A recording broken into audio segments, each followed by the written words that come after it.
Bismillahirrahmanirrahim. Assalamualaikum dan salam sejahtera kepada semua pelajar sains tingkatan 5. Okey, so kita hari ni kita nak buat bahagian B ya, modul Ticket to Victory. Yang mana semalam kita dah buat bahagian A, kertas 2. So hari ni kita nak buat bahagian B, kertas 2 jugalah. Okey, so bab 3.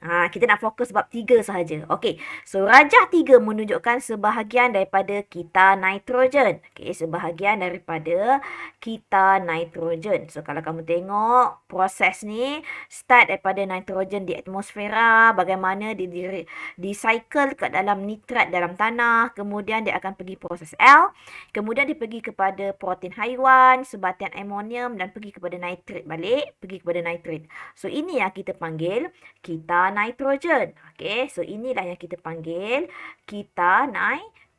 So, kalau kamu lihat daripada sini, so dia berputar. Kita panggil apa?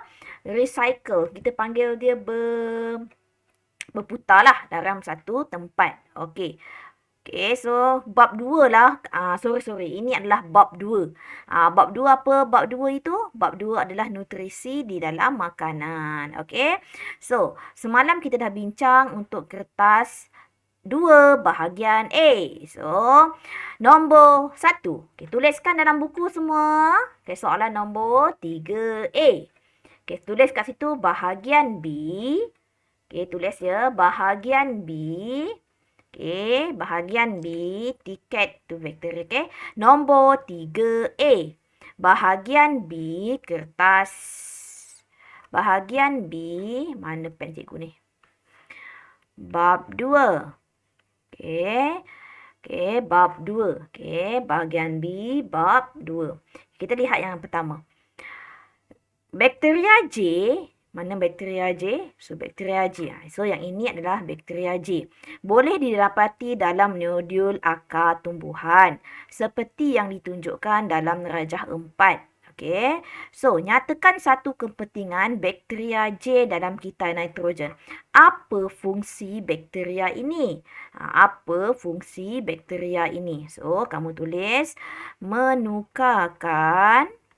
Ini kamu dah belajar tau. Tengok buku saja. Okey. Tengok buku saja. Menukarkan gas nitrogen. Okey.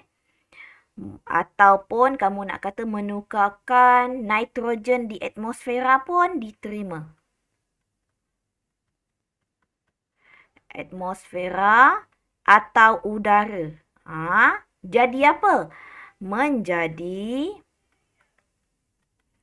ion nitrat. Okey, menjadi ion nitrat. Maksudnya gas nitrogen, sama ada dia dekat atmosfera ataupun dekat udara. Dia nak tukar jadi apa? Dia nak jadikan ion nitrat.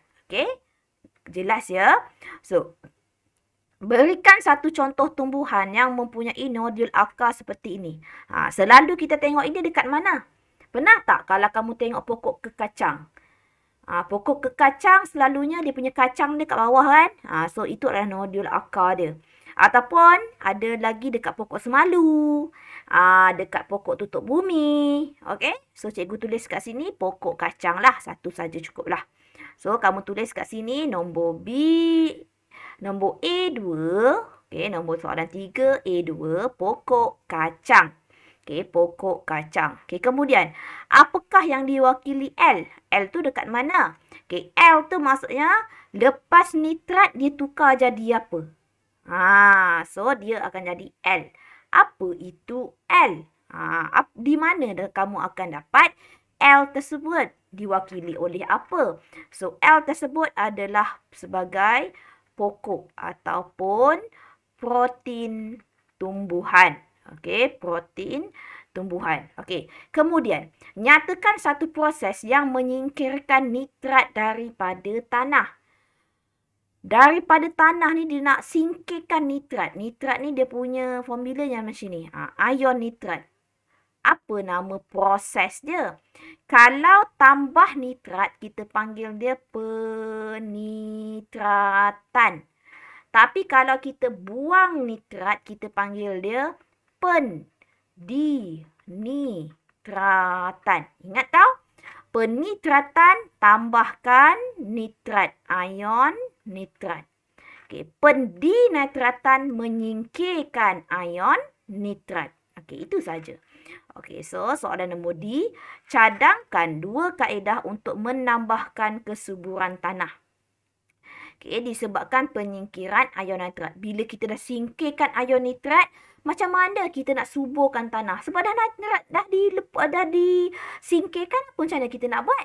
Oh, macam itu cikgu. Kita buatlah, pakailah baja.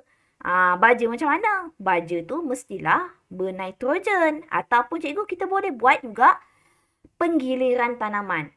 Untuk 10 tahun yang pertama, tanam pokok sayur. Kemudian 10 tahun yang kedua, tanam pokok sawit. InsyaAllah pokok sawit tersebut akan subur. Percaya cakap saya. Okey? So, kamu boleh sama ada penggunaan baja bernitrogen, okey, ataupun kamu nak buat baja organik ke, baja kimia ke, okey, ataupun penggiliran tanaman. Okey. Boleh? Okey, soalan nombor 3 tadi susah. Sebab apa? Najwa, kena ada pengetahuan. Kena buka buku. Kavya tak tengok buku ya? Untuk cari jawapan. Buka. Buka, tapi tak jumpa jawapan. Tak apa. It's okay. Okay, tak apa. Cikgu bantu. Okay, mana yang cikgu boleh tolong, cikgu tolong. Okay, so kita tengok soalan nombor 4. So, yang ni soalan nombor 4 ni, Kavya kata dia buat. Kita comparekan jawapan dengan cikgu. Okay, Kavya? So, rajah 5 menunjukkan sejenis makanan. Dia ada tarikh luput, dia ada tajuk, dia ada kandungan, berat bersih dan manufaktur. Kavya. State the one method. Kaedah pemprosesan makanan. Apa nama kaedah ni? Kaedah pengetinan. Pandai, kaedah pengetinan. Okey, good. Okey, soalan nombor 2. Terangkan bagaimana kaedah proses pemprosesan makanan pada rajah 5 dilakukan. Macam mana proses pengetinan dilakukan? Macam mana? Cuba terangkan jawapan kamu tadi. Makanan disimpan di dalam tin yang telah disteril dan dipanaskan pada suhu yang tinggi melebihi 115 degree Celsius di bawah tekanan tinggi untuk membunuh mikroorganisma dan sporanya. Kemudian tinggi, kemudian tin akan ditutup. Okey. Tutup. Tin akan ditutup. Okey, makanan Jawapan akan pun dipanaskan. boleh kan, cikgu? Boleh. Okey, boleh. Okey. Makanan akan dipanaskan. Okey, pada suhu yang melebihi 115 Celsius pada tekanan yang tinggi dan tin pun akan ditutupkan. Okey, betul Kavya. So, 2 markah untuk Kavya dekat sini. Okey. Nyatakan satu bahan awet yang terdapat dalam makanan. Najwa, apa bahan awet tu Najwa? Cuba kamu tengok. Apa bahan nak bagi dia kekal lama? Yang mana satu Najwa? Agak-agaknya. Buah rambutan ke, gula ke, air ke, perisa rambutan ke, pewarna? Yang mana? Perisa rambutan. Perisa rambutan dia lebih kepada flavor perisa. Cuba lagi. Yang mana? Dia nak bagi contoh macam kamu buat jeruk kan? Kamu buat jeruk, kamu akan letakkan gula banyak-banyak. Cuka. Kamu akan letak cuka. Bagi dia lagi tahan lama. Contohnya kamu buat ikan kering. Ikan kering kamu nak awet dia, bagi dia tahan lama, kamu letakkan garam banyak-banyak. So, kalau dalam ini, manakah? Pandai sayang. So, dia jawapannya adalah gula. Senang kan jawab soalan ni? Ya, betul? Gula. Macam contohnya kau nak buat yang cikgu cakap tadi apa? Jeruk kan? Jeruk tu, sebab itu jangan makan banyak-banyak jeruk. Kandungan gula adalah sangat tinggi. Sebab dia adalah satu bahan pengawet. Okey. Kemudian, jelaskan satu kesan jangka panjang menggunakan bahan awet dalam soalan B1 kepada kesihatan manusia. Kalau makan gula banyak-banyak apa jadi Najwa? Kencing manis. Pandai. Kencing manis. Najwa dah dapat 2 markah Najwa. Nampak tak? Sebab itu cikgu kata jawab soalan, insya-Allah boleh buat. Okey, nombor C1. Kaji label pada tin yang ditunjukkan dalam rajah 5. Adakah label tersebut mematuhi peraturan? Ya atau tidak? Apa peraturan dalam label makanan? Yang pertama, ada tarikh luput tak? Ada. Okay, betul. Ada Ada. tajuk dia kak? Ada apa namanya tajuk makanan tak? Ada. Betul. Kandungan ada tak? Ada. Ada. Berat bersih? Ada. Ada. Alamat dan nama syarikat ada tak? Ada bawah tu. So, semua lengkap. So, adakah dia mengikuti spek yang dah dikeluarkan? Diikut. Ya, ikut. So, kamu kata ya je, kamu dah dapat 1 markah. Hoi. Nak bagi tahu tak dia punya ni? Sebab? Punya. Tak payah. Tak payah, bagi jawapan satu je. Sebab Ya dia satu saja. Ya. Oh. Itu saja. Adakah label? Adakah. So, kalau adakah ya atau tidak. Kecuali dia kata terangkan. Sebab dia tak kata terangkan. So, kalau dia tak ada terangkan, kamu tak payahlah terangkan. Okey. Berikan. Okey, kalau saya nak tanya satu lagi soalan. Kalau perkataan halal. Halal ke tak halal ke yang dikeluarkan oleh JAKIM, logo tu. Wajib ke tak? Wajib. Wajib kepada orang Islam je. Sebenarnya kalau ikut kepada peraturan halal ni tak perlu ada pun tak apa. Tapi kita kalau sebagai orang Islam mestilah kita akan ambil yang ada cap logo halal. Halalan thayyibah namanya. Itu. So halal itu untuk orang Muslim lah.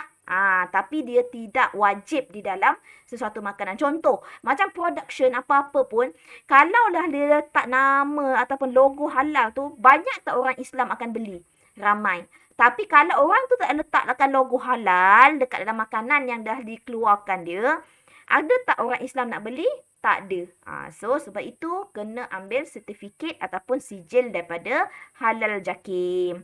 Okey, berikan satu kepentingan. Kenapa perlunya peraturan makanan 1985 kepada pengguna? Apa yang dia cakap dalam peraturan makanan 1985? Dia cakap kalau kamu dapat sahaja makanan tu dalam tin, contoh tin lah kan, kemek. Ataupun kamu makan benda makanan tersebut, kamu keracunan makanan.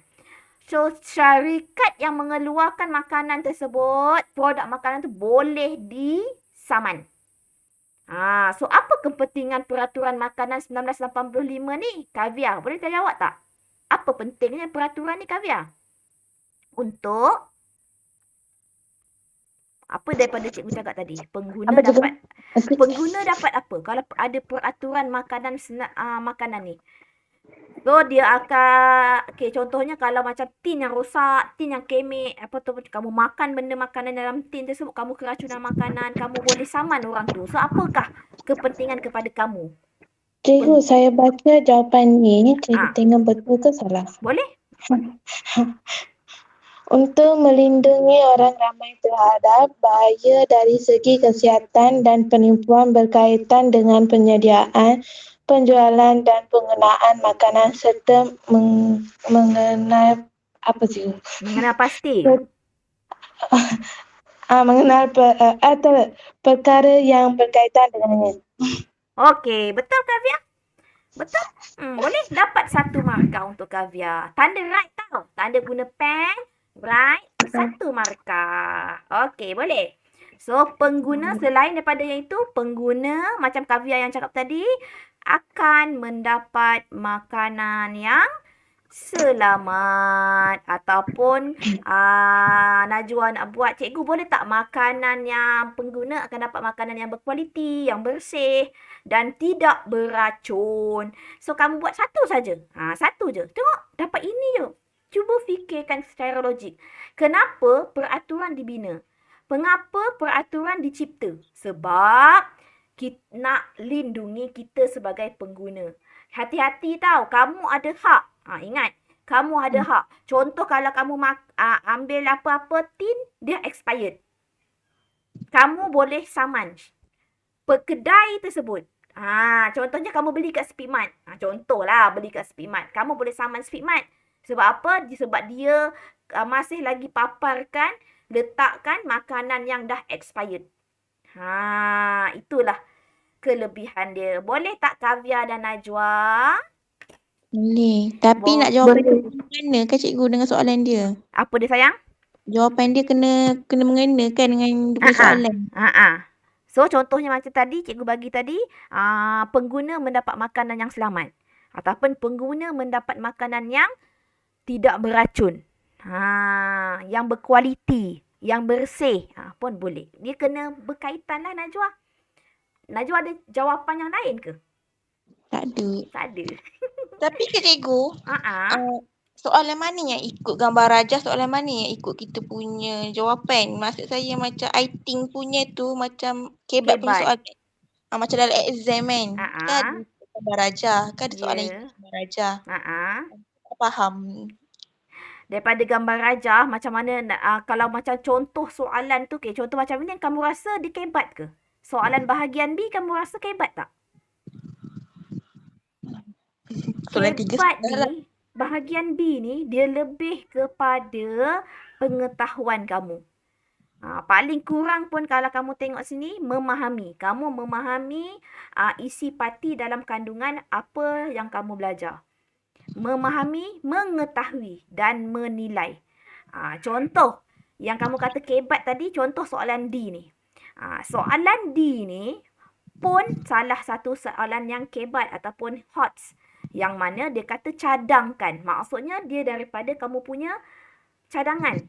Tak ada pun jumpa dekat dalam buku. Ini namanya kebat. Cadangkan 2 kaedah untuk menambahkan. Dia nak 2. So, bagi 2 lah. Menambahkan kesuburan. Dalam buku tak ada. So, kamu kena fikirkan. Kalau kita singkirkan nitrat, so maksudnya tumbuhan nanti dia tidak akan subur. So, macam mana kita nak suburkan tanah tersebut? So, gunakanlah baja. Sama ada baja baja nitrogen ke, baja beracun ke, baja yang organik ke. Ataupun guna penggiliran tanaman. Itu yang kamu fikir. Tapi kalau Najwa lihat, kalau perkataan dia, soalan dia apakah? Nyatakan, berikan contoh. So, kebanyakan yang ini adalah soalan yang aras rendah. Maksud cikgu aras rendah, maksudnya kamu boleh jawab ikut kepada kamu tengok buku. Rujuk buku dah dapat. Tapi kalau soalan nombor D ni, dia adalah soalan kebat. Sebab kamu kena cadangkan, kamu kena fikirkan. Samalah juga dengan soalan nombor 4 ni. Yang ini memahami. Kamu faham konten dalam yang kamu belajar. Memahami, ini memahami, ini memahami. Ini menganalisis. Analisis ni bukan lagi kebat lagi. Dia tahap tinggi.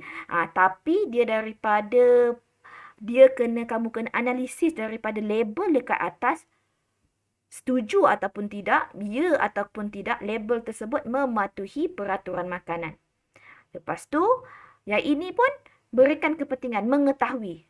Aras rendah lagi. Selalunya Najwa, soalan contoh dia suruh mereka cipta. Pernah tak yang cikgu bagi soalan suruh mereka cipta pemadam api? Pernah jumpa tak? Ada ke? Ada. Tapi cikgu tak terbagi lagi soalan tu sebab kamu dah PKP hari tu. Ada satu soalan. Soalan tu Cikgu Niza buat. Dia bagi bahan, contohnya apa bahan yang kita buat hari tu pemadam api?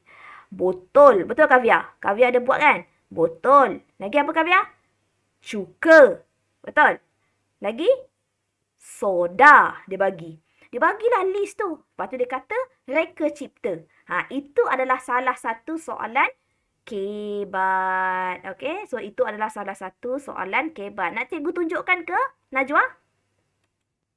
Cikgu tak tunjuk lagi kan? Tak tunjuk lagi. Tapi kita pernah buat dalam latihan. Okay, cikgu tunjuk satu ya sayang.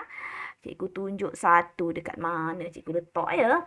Soalan ini contohnya soalan tingkatan 5. Okey, so soalan ni memang mereka cipta. Okey, so kita lihat. Ada soalan Cikgu Niza bagi. Soalan tu kena lukis ke Ya. macam mana? Ya, Oh, kena lukis lukis. tak mereka cipta. Ya, itu namanya mereka cipta. Sebab itu cikgu kata, kamu kena faham dulu konsep, baru kamu boleh mereka cipta. Oh, tapi dia ada Ah. bagi tunjuk bahan kan, gambar dalam tu kan? Betul? Dia ada bagi bahan. Dia ada Oh, bagi pernah bahan. time Soalan. form 4 kot. Kot Ya, lah. form 4. Dia ada bagi soalan masa kamu form 4. Trial 2019. Ini pasca PKP. Masa pasca PKP tak ada maksudnya. Kalau ada. Dia ada bagi bahan yang mana saya selalu juga bagi kamu. Mungkin kamu lupa agaknya. Tapi yang ini pasca PKP tak ada kena mengena sebenarnya. Soalan yang baru ni tingkatan 4. Tingkatan 4 yang kamu ada buat soalan reka cipta. Alamak. Itulah kalau cari mesti tak jumpa. Maksudnya ayat Najwa. Najwa hari ni tak kerja ke? Saya COD dah lama berhenti. Mana bagusnya. Apa tu? Okey ke kamu sekarang kehidupan kamu dengan keluarga kamu? Okey? Oh, tengah Alhamdulillah. ulang nak kemas rumah sana. Oh, ya. Kalau kamu tengok soalan mereka cipta, mana tadi? Mana tadi? Okey, soalan mereka cipta. Ni. Okey.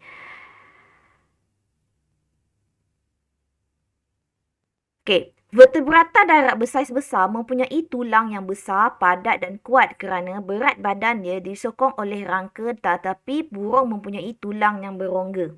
Okey, anda dibekalkan kertas A4. Pernah tak buat jawab soalan ni? Buat eksperimen ini masa tingkatan 4. Kamu dibagi kertas A4, pita cellophane, penutup kotak dan buku teks dan gunting. Disuruh pernah. buat apa? Pernah kan? Reka bentuk eksperimen untuk membandingkan kekuatan tulang. So, kamu kena lukis. Ini tahap tinggi. Inilah kamu kena mereka cipta. So, kamu kena ingat balik macam mana kamu gunakan. Ingat tak penutup kotak? Ingat. So, kamu lukis balik. Kamu lukis dan pastikan kamu label.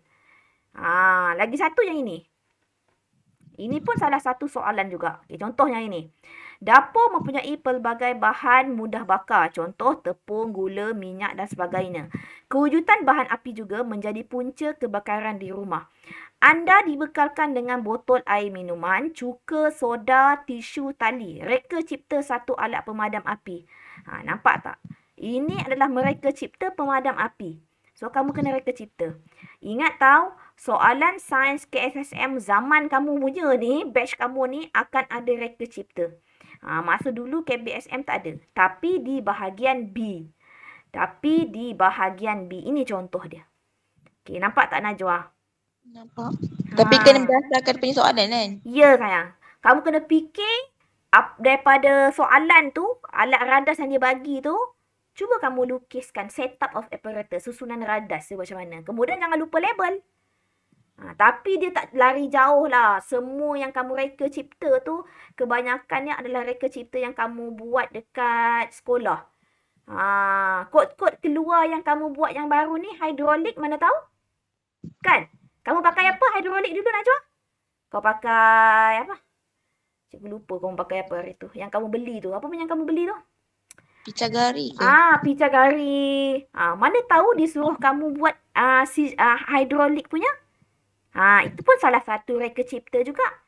Oh, kita just lukis je lah. Ya, lukiskan. Cuba kamu lukiskan dan fikirkan macam mana nak mereka cipta sistem hidrolik contoh. Itu salah satunya lah. Boleh kan? Confuse ya? Confused. Kadang dapat soalan ni pun lupa nak buat macam mana. Sebabnya dah lama kan. Kalau kita bersemuka insya-Allah.